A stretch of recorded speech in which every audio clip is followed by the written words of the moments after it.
Thank you for joining me today. Please grab a seat.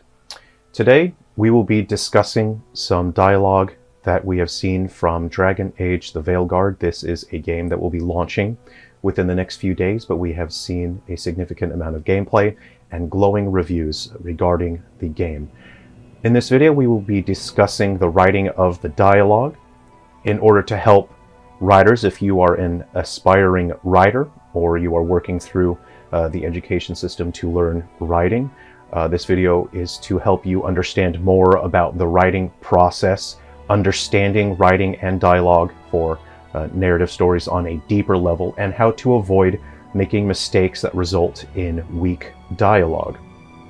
In this video, we will show a scene from Dragon Age: The Veilguard, and later I will show two examples of my work. The first example will be a game which features some dialogue, and the second I will be reading an excerpt from my upcoming novel, which is connected to my game series of the same intellectual property. So, before we go any further, we'll go ahead and just let this scene play out.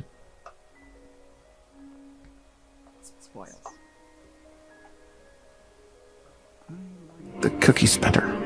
Everyone likes the cookies better. I'll eat the fruit. Thank you, Avatash. Panahe done. I'll see you soon. So, the Dragon Hunter has a softer side. The Kyun says you take care of people. So, you're a little Kunari, a little Rivani, and a little dragon? Yeah? I get that. Come on. I should tell my mother how Karash is doing. Jathan said to eat the fruit before it spoils. This is a very short scene, but I believe it's quite indicative of the writing as a whole, as I've seen a number of scenes from this video game.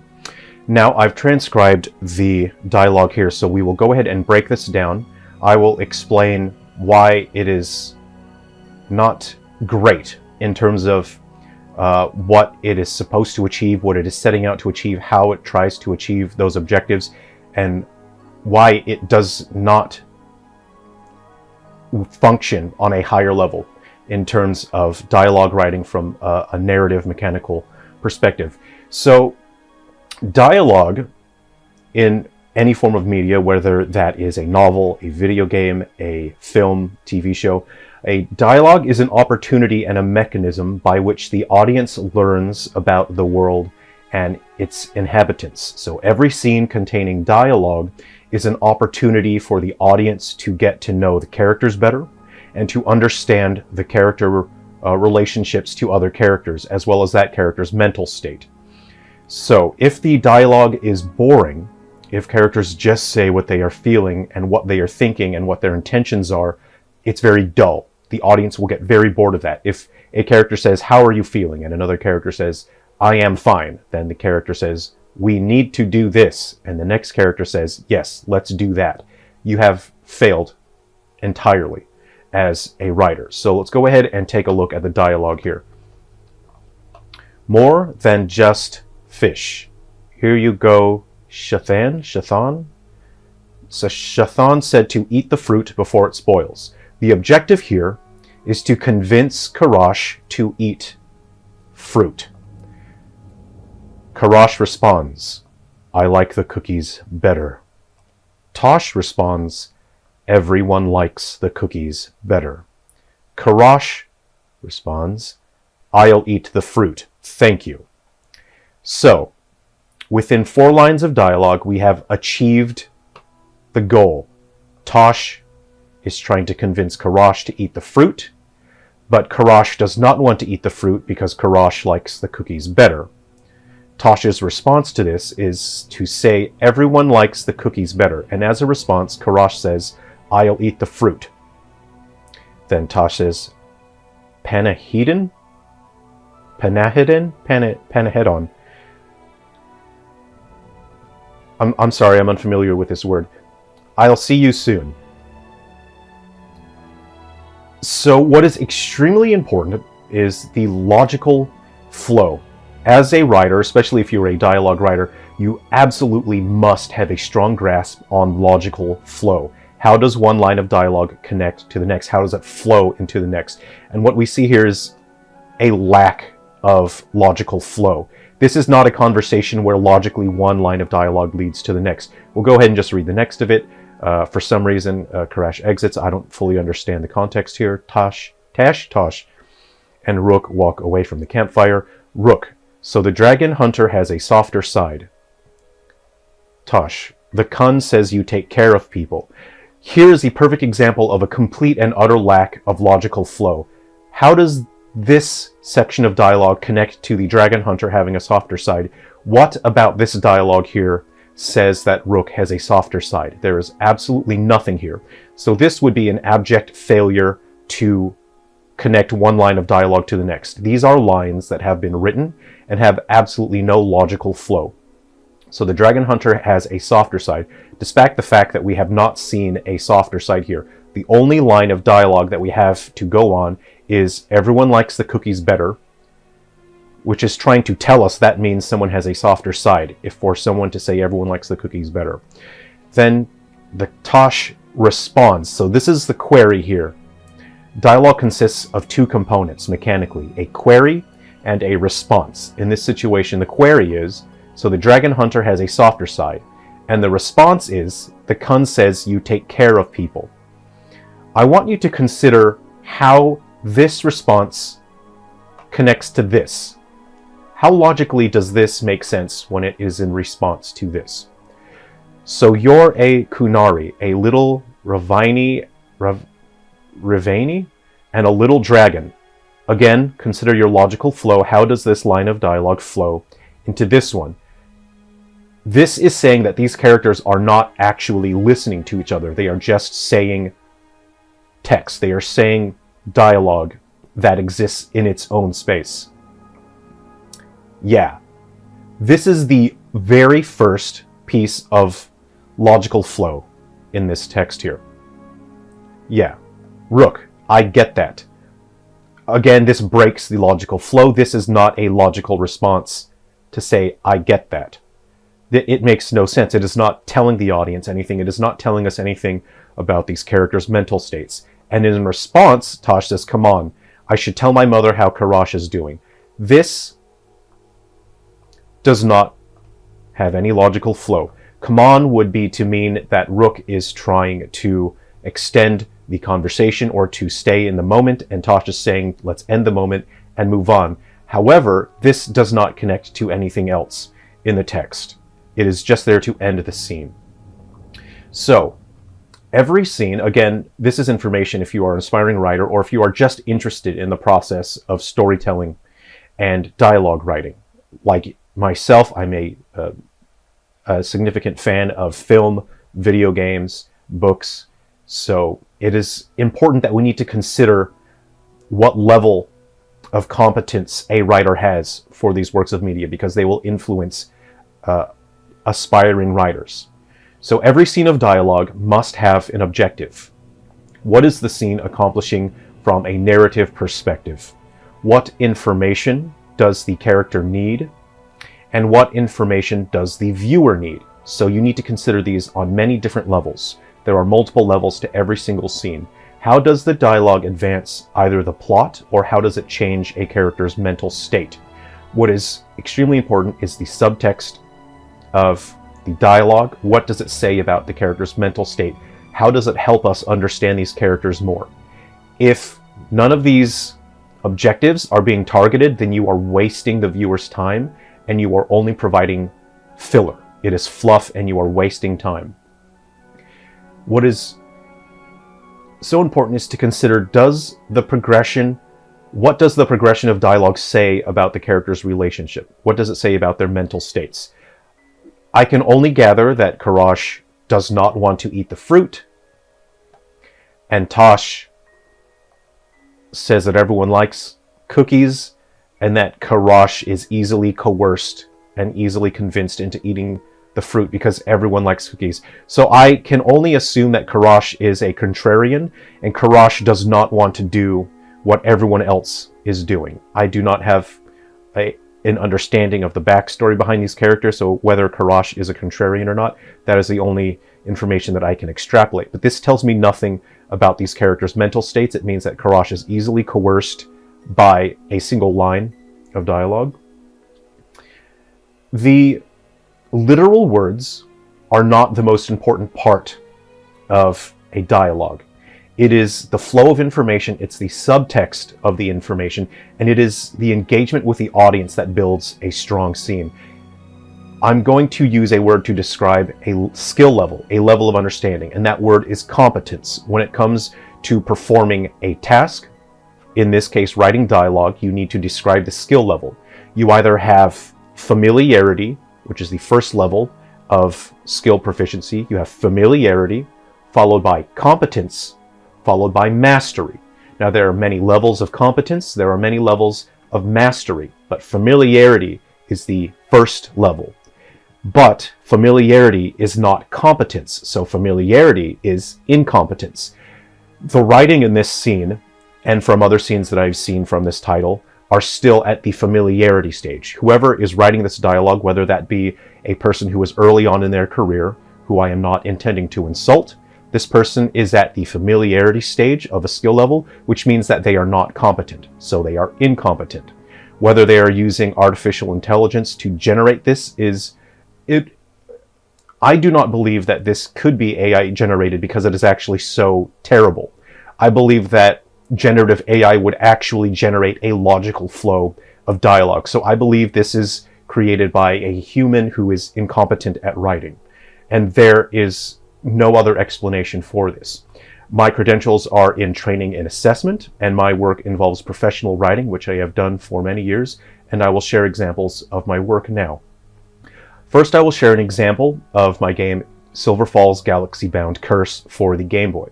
I am comfortable sharing this example with you because it is not a commercial title, so I will not be using this opportunity to sell you a product. The game that I will be showing you is free. This is a homebrew title that I created for the Game Boy and Game Boy Color. You can play this title for yourself if you want, absolutely for free. The title is not monetized. This example will be taken from a live stream, so let's go ahead and have a look at the scene now. The guy that you're hunting down in this game kidnapped a kid at the beginning of the story. His name is Eli Goodwin. Sam is Eli's son.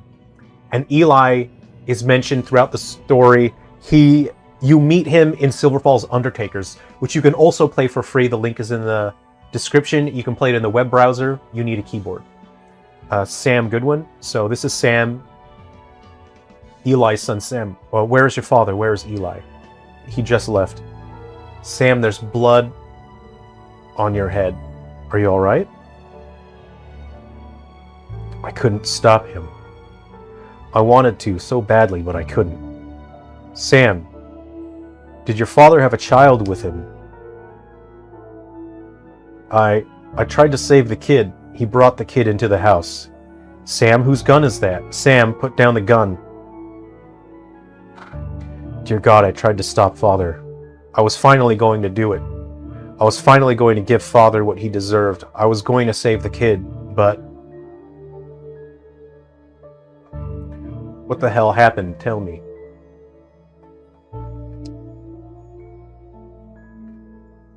Say something, Sam. I'm a coward. I couldn't stop him. I knew God was watching me and I couldn't do it. I wanted to save the kid, but... Father, that filthy... I wanted to kill him, but I saw God's eyes. He was watching me. I couldn't kill Father. I couldn't save the kid. I wanted to so badly shove the barrel of this gun down his throat further and further, and when he started crying, I'd pull the trigger. I'd finally give Father what he deserves, but I couldn't. A kid was there. He would have seen me kill him, so I couldn't. Sam. Sheriff, I ain't got no reason to live. I don't deserve to live. Sam, where's Eli? Where's the kid? Father, he thrashed me over the head when I hesitated. He took the kid and drove off. You want to save the kid, don't you? Yes, I'll do anything. We need to save the kid and bring him back to his dad. Then help me find him. Help me find the kid. I don't know what a coward like me can do to help you. I thought I could stand up to Father. But as soon as he yelled at me, as soon as I heard his voice, my knees buckled and I just cried. I cried like a fucking child. What would Rocky say? Rocky, he wouldn't say nothing. He's seen me cry more times than he's seen me smile. I'm useless. I just wanted to be a man. But Father won't let me.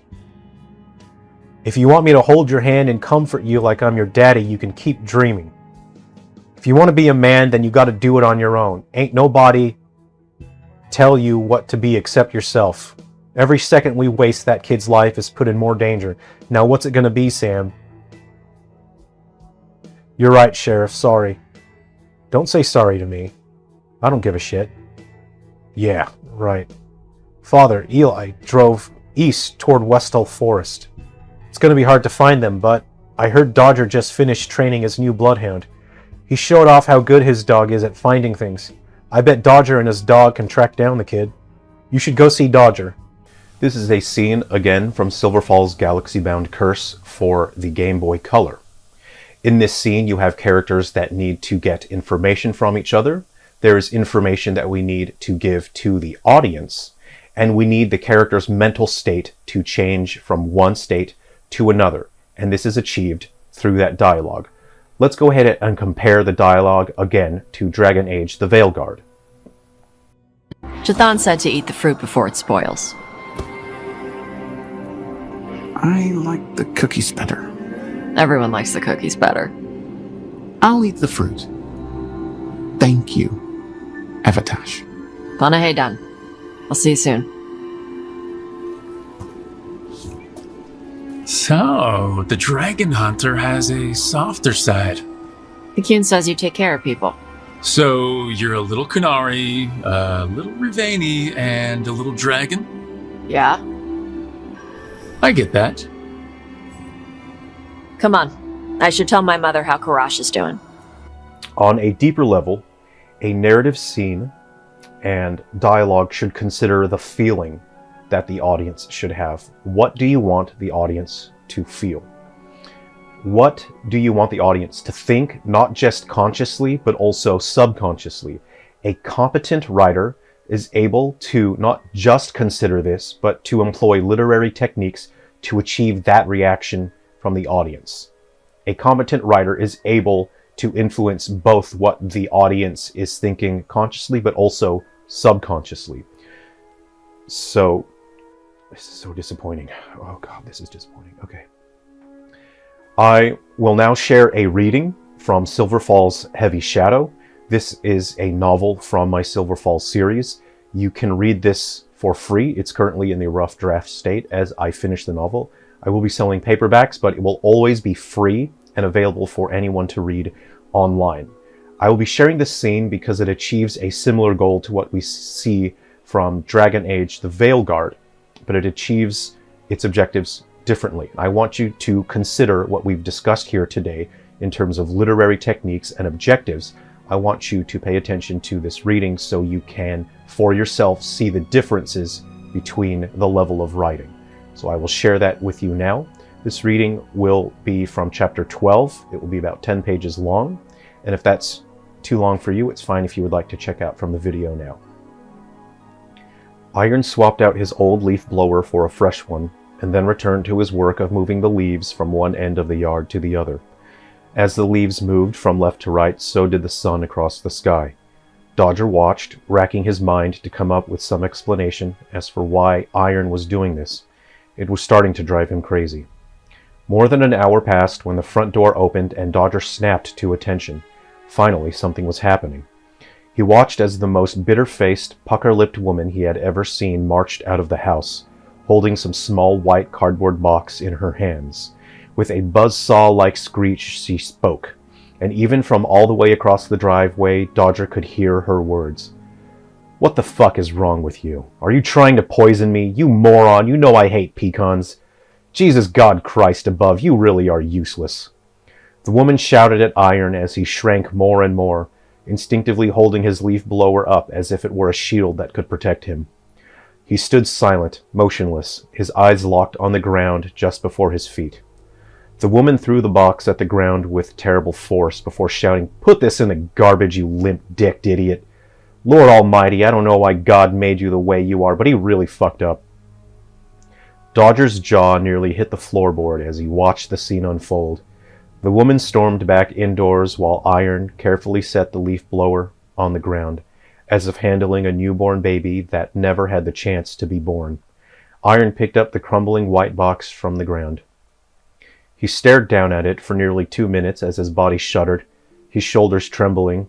With small, apprehensive steps, he made his way down the driveway, his eyes locked down on the box the whole way. Iron reached the end of the driveway and stopped in front of the garbage bin. As he opened the garbage lid against his will, he openly wept as tears streamed from his eyes, carving a well-worn path down his tired old face and crag-filled beard. Dodger heard Iron's voice cracked as it poured from his open mouth with a miserable, pathetic moan. Decades of hurt, pain, and resignation flowed out of the poor old man like a glass that had just been filled far too much, and kept being filled despite overflowing since many, many years ago. He had become a glass so full for so long that cracks had formed, and those cracks were about to split him into pieces. Dodger felt a terrible, sharp pain in his chest as he sat in his truck and watched this gruff, seemingly undefeatable mountain of a man fall apart. Iron continued to sob as he held the box in his hands, clenching his eyes closed tightly. Dodger looked down at the 6-pack of beer sitting on the floorboard of his passenger seat before stepping out of his truck and crossing the road. He cleared his throat to make his response known, but it seemed Iron just didn't care. Dodger stopped next to the still sobbing man and lightly patted him on the back. There, it became clear Iron didn't care who it was. With his eyes clenched shut, he turned and leaned in close, letting the tears flow. Iron was no longer the towering storm of a man who had beaten Dodger in a game of pool just the night before. Dodger set his arm around Iron's shoulder, unsure of what to do or say. He had never seen any of his friends come completely apart at the seams like that. As Iron nearly crumpled at the knees, his arms fell loose. Dodger reached out and caught the small, bruised white box just before it fell to the ground. After a minute of standing in the street, Iron's breathing calmed down, and he stepped back to look Dodger in the eye. Iron stared, not surprised, not ashamed, not afraid. Dodger turned his back, still holding the cardboard box. He walked across the street and carefully set the box between the passenger and driver's seat in his truck. "Hop in. Let's have a beer," Dodger said with a wave. Without hesitation, Iron walked across the street and climbed up into the passenger seat of the truck. The two men found comfort and solace in the noise of the engine as the truck made its way up the mountain. High up past the trailheads, where Dodger loved to set out on hikes, past the high-altitude passes and past the meadows where Dodger and Bear used to enjoy hunting, past Pullen's station, Dodger chased the fading light of the evening sun retreating back into the smoky, fiery west. Dodger turned down a dirt road, which sloped down before climbing up sharply. From the corner of his eye, he saw the small cardboard box slide, and Iron reach out to grab it. A sweet smell drifted into the air as Iron picked up the box and set it on his lap. The two men made no eye contact and said nothing until the truck came to a stop at a clearing. A high-altitude rocky outcrop with a sweeping view of the mountain to the north and windswept valleys to the left. The sun yawned as it melted into a swirling liquid canvas of faded gold and pink. Dodger turned his truck around so the back of the truck faced the sunset. He used to come here with Bear all the time, drinking beer and seeing how far they could throw stones into the distance. They would talk big about their dreams for the future and all the things they wanted to do with their lives. It had been years since they last sat there together. It had been a lifetime ago. Dodger pointed to the 6-pack of pale moonlight on the floorboard before stepping out of the truck, sticking his chest out and holding his head up high. With a flick of his wrist, he lowered the tailgate of his truck, sat down, and turned around to see Iron slowly following him. Iron carefully sat onto the tailgate, the weight of his body lowering the truck considerably. He set the crumpled white box to his right and the beer between him and Dodger. The two men each grabbed themselves a beer, clinked their glasses together without making eye contact, and took in a well-deserved drink. "You gonna ask about it?" Iron asked, his voice low and cracking with hurt. "It ain't none of my business," Dodger answered gruffly. "You talk it out if you feel like it." "You saw her, my wife?" Iron asked, pouring his beer down his wary, dry throat. "Yep," Dodger answered, taking a gulp of his drink. "She wasn't always like that, you know. She was the sweetest thing when we were young, before we got married. Things were different." Iron emptied the bottle down his throat before carefully setting it down in the back of the truck. Dodger reached for another bottle, opened it, and handed it to Iron. "People change," Dodger muttered in a tough voice. "You're fucking telling me, man," Iron laughed, realizing the understatement of Dodger's words. "What's in the box? Smells good," Dodger asked roughly, trying to not sound at all interested. Iron picked up the box, set it up on his lap, and carefully opened the lid delicately, as if opening some treasured memory that only he and one other person were allowed to see.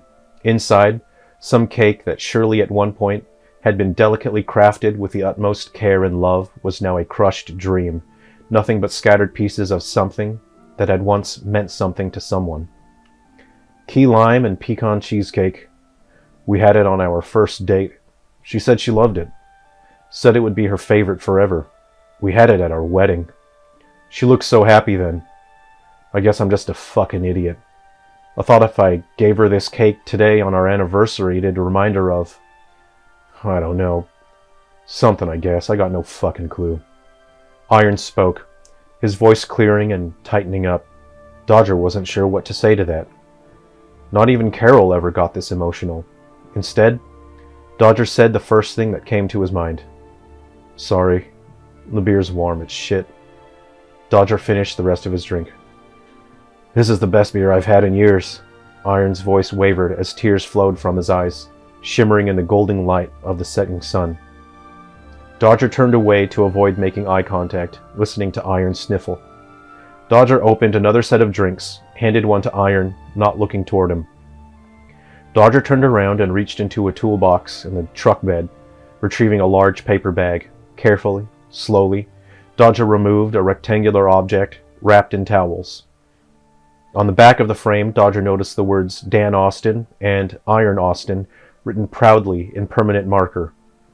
Dodger returned to his seat and held the frame flat, revealing the brilliant colors of the insects mounted inside, glowing with the luminescence of the sighing evening sun. "Hey, you seen this before?" Dodger asked gruffly. "Sweet succotash, where in the hell did you find that?" Iron's eyes widened with some long-lost passion. The joy of some childhood memory glinted off the radiant wings and glistening carapaces in the frame, reflecting the last trickle of the light of the day, reflecting more colors than even existed in the real world. "Not important where I got it." Dodger took a casual drink of his beer, setting his leg up on the tailgate and gazing up into the purple glow of the sky. "Geez, how'd you find out about this? I haven't seen this in years. My uncle and I used to go bug hunting all the time before..." Iron smiled a youthful grin, the tears disappearing from his face as his voice wavered. "It looks brand new, like the day we put him in there." Not quite yet. Dodger retrieved the small jewelry box from his pocket. He turned to his side, making eye contact as he held the box up, offering it to Iron. "What?" "Hey, we just met, man. It's a bit early for marriage, isn't it?" Iron chuckled. "God damn it, you're an asshole. Just take the box," Dodger laughed, openly grinning as he took another drink. Iron opened the box to find the loose wings and other fragments that had broken apart over the many brutal years that had passed. "I don't know nothing about all this stuff. I did what I could with the frame, but I figured you'd want to put the rest of those little fellas back together." The grin on Iron's face grew wider as he gently ran his hands along the glass, remembering where he and his Uncle Dan had caught every last one of those insects. Memories of his childhood running up and down mountain streams, sifting through mossy logs, swinging a net, while jumping through glowing meadows, knowing his uncle was trying to give him the kind of life he knew his father could not. I don't got no place at my house to work on something like this, Iron sighed, taking a big drink. Use my workshop. There's all the tools you need at my house, Dodger shrugged with a cool, distant attitude. Iron turned to look at Dodger, making direct eye contact. Gone was Iron's stony shield, his leathery armor, and his aged, tough exterior. His brows rose up like mountain peaks, the vulnerability of his soul as plain to see as the amber glow of the setting sun, casting the trees and mountains in one last radiant splash of color before the cool of night brought a soothing wind to the world. All right, you beat me. What do you want to know? Iron sighed, finishing the rest of his drink. I ain't trying to beat nobody.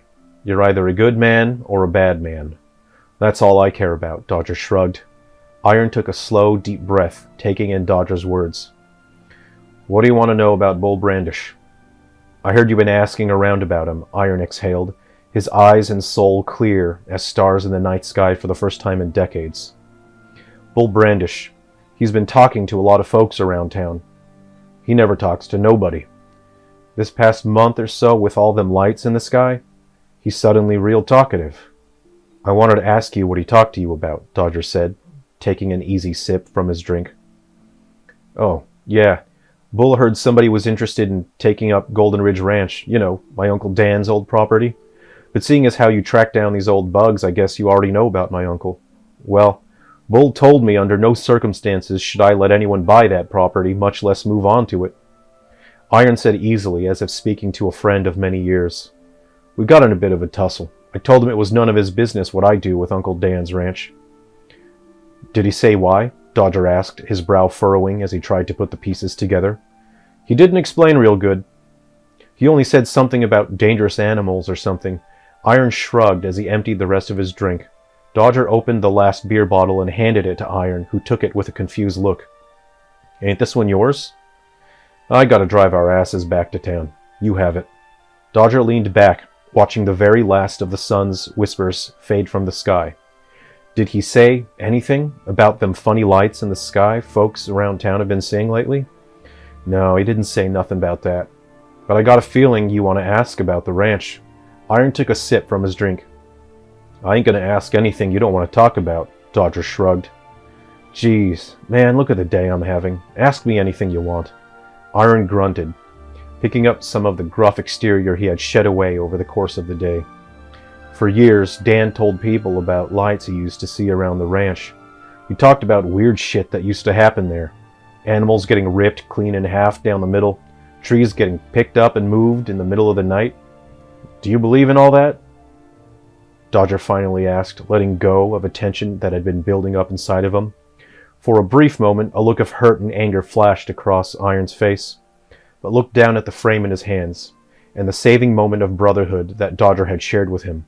No, Uncle Dan, he heard a lot of monster stories about what happened to my pop back in the 80s. His logging crew disappeared. Well, we got bears and wolves around here. Uncle Dan couldn't let it go. He got obsessed with them stories, started believing in them gray aliens and tree monsters.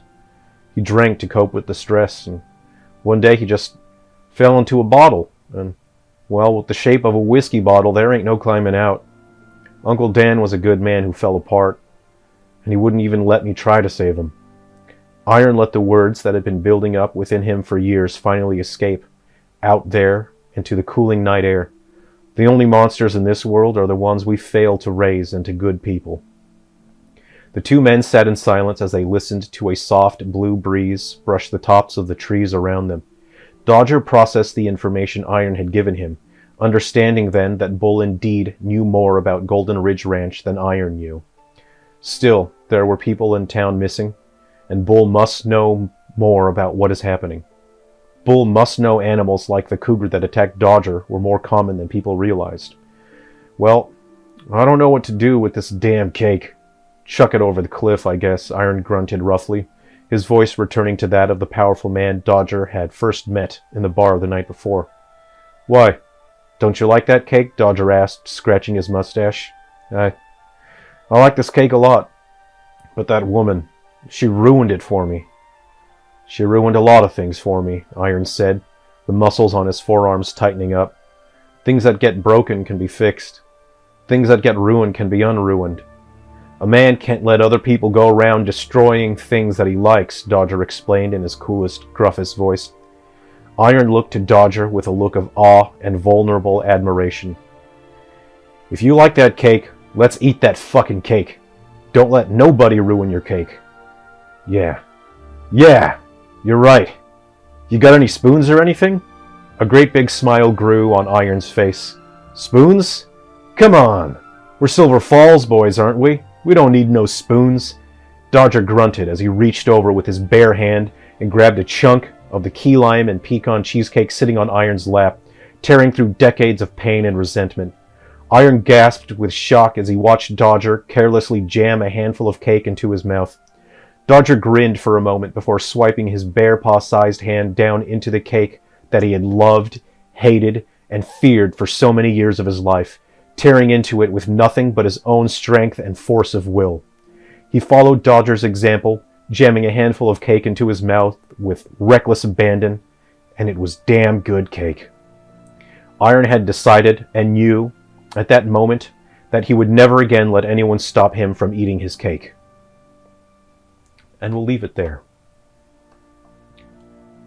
Thank you for sticking with me through that reading. I hope it was interesting and you were able to understand the concepts that were discussed in this video and how they were applied to that portion of text. You can see examples of expressing a character, not just saying what they are and who they are. For example, Dodger not taking his drink, which should have been his, the third and final drink, and instead offering it to Iron, who not only needed it more, but to show that Dodger is a responsible man who will not drink recklessly, then drive. By a small action, you can convey and express a number of pieces of information to the audience. That is just one application. You can see how the characters themselves are expressed through the way in which they either do or do not give information, and the process of the query and the response, how one character responds to the other character, not just literally through the words they say, but through the information that they are holding back, the reason that they are holding back information, and the reason why they respond the way they do. A character convincing another character to eat something, even though it's something they don't want to eat. These are two very similar scenes that express basically the same idea. Once again, let's just compare how Dragon Age handles the same situation. Jathan said to eat the fruit before it spoils. I like the cookies better. Everyone likes the cookies better. I'll eat the fruit. Thank you, Evatash. Panahe done. I'll see you soon. So, the dragon hunter has a softer side. The Kyun says you take care of people. So, you're a little Kunari, a little Rivani, and a little dragon? Yeah? I get that. Come on. I should tell my mother how Karash is doing. Jathan said to eat the fruit before it spoils. Thank you for joining me and watching the video today. I hope this information is useful to you, whether you are an aspiring writer or you are someone who just enjoys media. So, remember everyone likes the cookies better. I'll eat the fruit. Ah! There's tape on this apple.